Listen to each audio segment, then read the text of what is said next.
Kita beralih ke informasi selanjutnya, pemirsa. Ketua Umum PDIP Megawati Soekarno Putri dalam konsolidasi politik PDIP hari ini menegaskan partainya tetap akan mendukung Gubernur Petahana Basuki Cahayapurnama.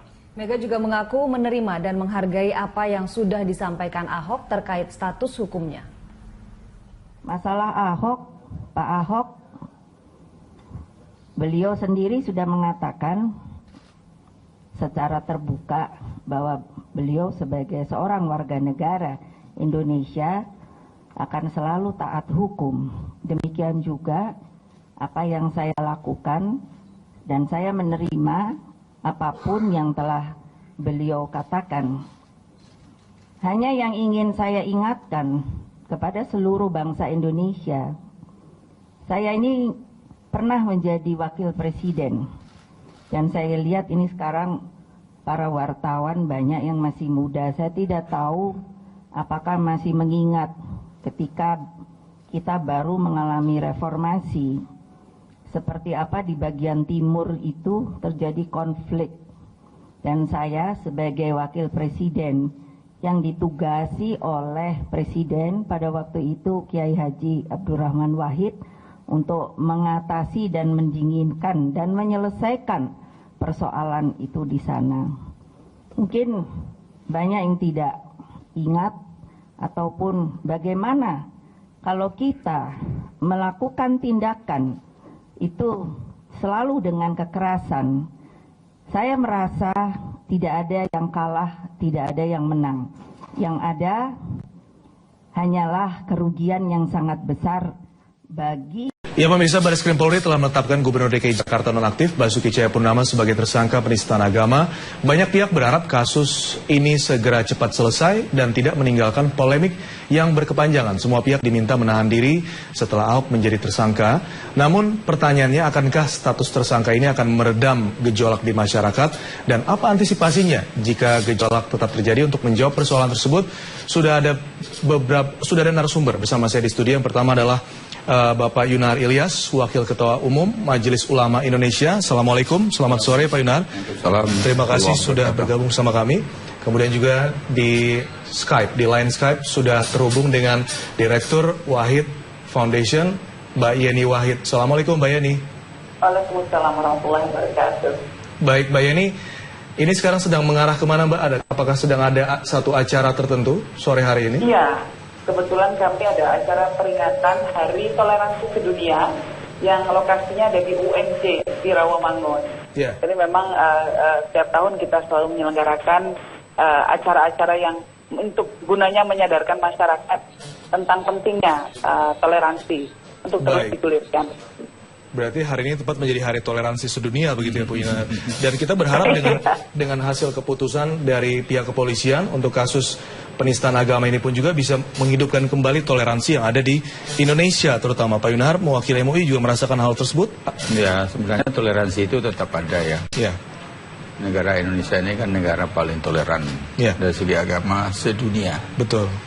Jadi nggak ada, kita lihat di negara manapun dunia nggak ada hari besar Islam berdasarkan semua agama, itu nggak ada. Itu hanya ada di Indonesia. Di Timur Tengah nggak bakal ada hari besar Islam, hari besar Natal. Nah, kalau di sini semua ada. Di Amerika tidak akan ada hari Idul Fitri. Baik. Kalau kita semua ada. Dari Cuma kita menjaga jangan sampai ada hal-hal atau peristiwa yang terjadi bisa merusak toleransi yang sudah kita jaga bersama ini. Itu dia. Dan dengan berjalannya gelar perkara dan sudah diberikan keputusan dari hasil penyelidikan bahwa menjadi tersangka, kita masih ingin terus untuk melihat bagaimana jalannya proses persidangan nantinya begitu ya Pak. Tapi untuk sampai sejauh ini MUI sudah sesuai dengan tuntutan yang disampaikan kemarin? Jadi Majelis Ulama Indonesia memberikan apresiasi kepada kerja kepolisian yang kita nilai sudah profesional, proporsional, dan independen. Jadi kan tadinya banyak yang khawatir kalau kepolisian independen gitu ya. Nah ternyata bisa, dan tentu saja ini cukup melegakan lah. Jadi terutama para demonstran yang turun pada 4 November itu, yang jumlahnya sangat banyak, tentu tuntutan untuk menjadikan Ahok sebagai tersangka sudah terpenuhi. Nah tentu perlu waktu ya, perlu waktu. Silakan secara hukum ya, apakah pihak Ahok akan mengajukan pra peradilan, nanti sidang di pengadilan. Yang penting itu kita berharap supaya kalau ada pra peradilan ya hakim bisa menilai dengan sejujurnya. Baik. Kalau sampai ke pengadilan, jaksa juga harus bekerja profesional, proporsional, hakim juga. Nah kalau itu terjadi ya kita bisa berharap lah. Baik Pak Yonar. Dan sudah transparan pasti gelar perkara yang terjadi kemarin ya. Pertanyaan yang sama saya tunjukkan juga ke Mbak Yeni begitu. Gelar perkara sudah dilakukan, syarat prosedur semua sudah dijalankan oleh dari pihak kepolisian dan sudah ditetapkan status.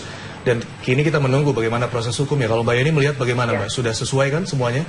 Saya sama seperti Pak Yunahar, kita mengapresiasi kerja kepolisian yang profesional dan transparan tadi seperti dikatakan. Dan sebetulnya super cepat ya. Karena biasanya prosedur yang diikuti polisi, kalau ada kasus-kasus macam ini, misalnya kasus penistaan agama, biasanya dikedepankan adalah mediasi. Seperti contoh kasus Dhani Ahmad dulu yang dianggap menista agama, malah kemudian dimediasi oleh MUI sehingga tidak bergulir menjadi kasus penodaan misalnya ya. Nah, tapi dalam hal ini polisi kemudian membaca situasi kebatinan masyarakat dan akhirnya perkara dipercepat penanganannya. Kita apresiasi kerja keras mereka. Yang kedua yang ingin menjadi catatan saya adalah bahwa Presiden telah membuktikan janji beliau dan perkataan beliau bahwa tidak ada intervensi sama sekali yang dilakukan oleh istana terhadap polisi. Ini juga menjadi penting sekali dan harus kita apresiasi. Nah, yang ketiga, catatan untuk ke depan adalah bahwa ketika semua telah berjalan sesuai koridor dan di komitmen kita bersama sudah disepakati bahwa semua akan mengikuti hasilnya, maka yang harus kita lakukan ke depan adalah mengawal proses ini juga sesuai dengan koridor hukum juga. Jadi jangan sampai ada lagi, menurut saya sudah tidak perlu ada lagi mobilisasi massa besar-besaran. Ini tugas bersama Mbak Yeni ya? Iya. Tugas bersama seluruh masyarakat untuk mengawal dan sesuai mendapatkan keadilan semuanya begitu ya Mbak?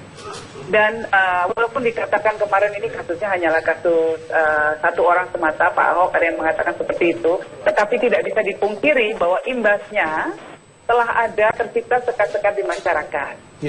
Nah ini tugas kita semua, termasuk di dalamnya MUI punya peran yang sangat krusial dan strategis untuk bisa kembali menyatukan ya semua elemen masyarakat ini dan meleburkan sekat-sekat yang kemarin telah tidak sengaja telah tercipta.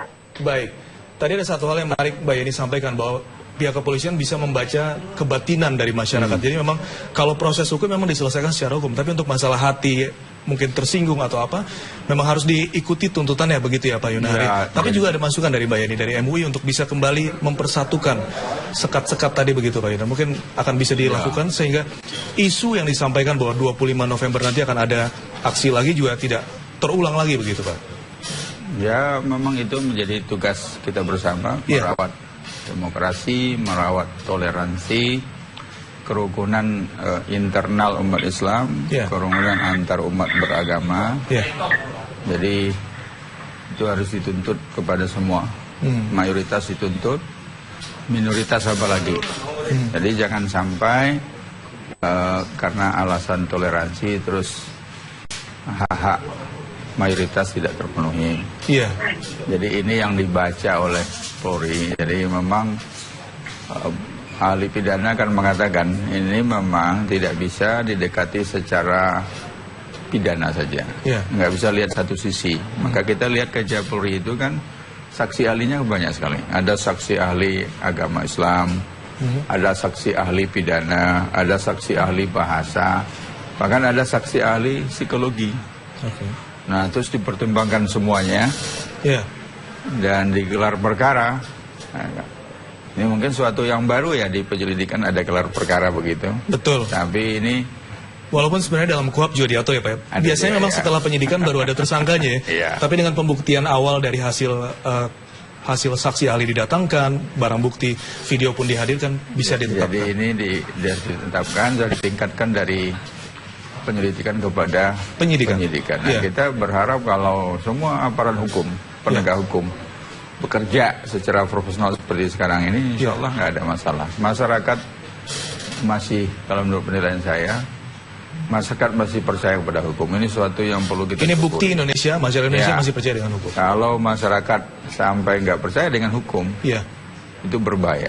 Baik, tapi positifnya yang kita lihat hari ini bahwa hukum berjalan dengan benar dan masyarakat juga mengapresiasi hal itu. Dan dunia luar melihat, Timur Tengah saya kira juga menonton.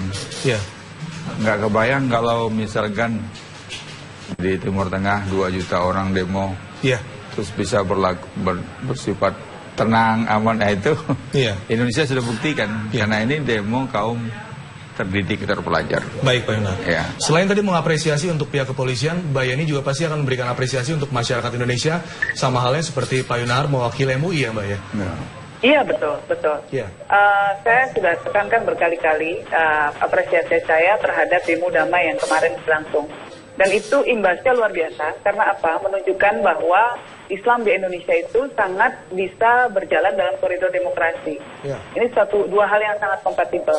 Dan ini syiarnya, ini mendunia. Ini bisa menjadi contoh bahwa umat Islam itu adalah umat yang sangat dewasa, umat Islam Indonesia maksud saya, umat yang sangat dewasa dan dan patuh hukum. Nah, jadi menurut saya ini prestasi yang harus kita berikan, harus kita berikan selamat kepada umat Islam di Indonesia.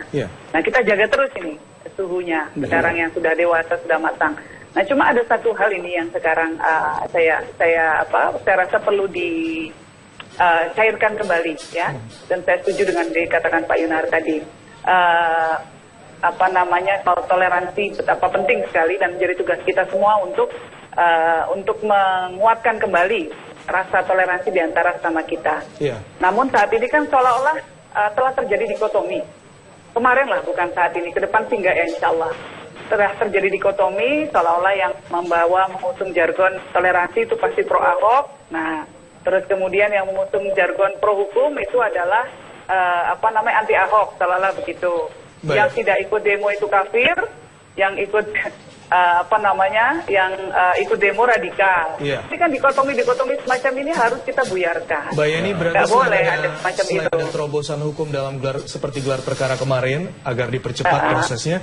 Ada terobosan juga dari MUI, lembaga-lembaga masyarakat juga yang ormas yang lain juga agar ada terobosan toleransi itu dapat kembali begitu ya Mbak Yeni ya. Toleransi adalah sebuah modal besar bangsa Indonesia yang menjadi inspirasi warga dunia. Ini harus kita kembalikan kekuatan ini menjadi kekuatan bersama. Bukan sebagai sebagai couplingnya hanya orang-orang tertentu saja. Baik Mbak Yeni. Terima kasih banyak Mbak Yeni. Terima kasih sama-sama. Atas dialog Anda di Ainus Petang sore hari ini. Begitu juga dengan Pak Yunar. Terima kasih banyak Pak. Semoga menjadi pencerahan untuk kita semua.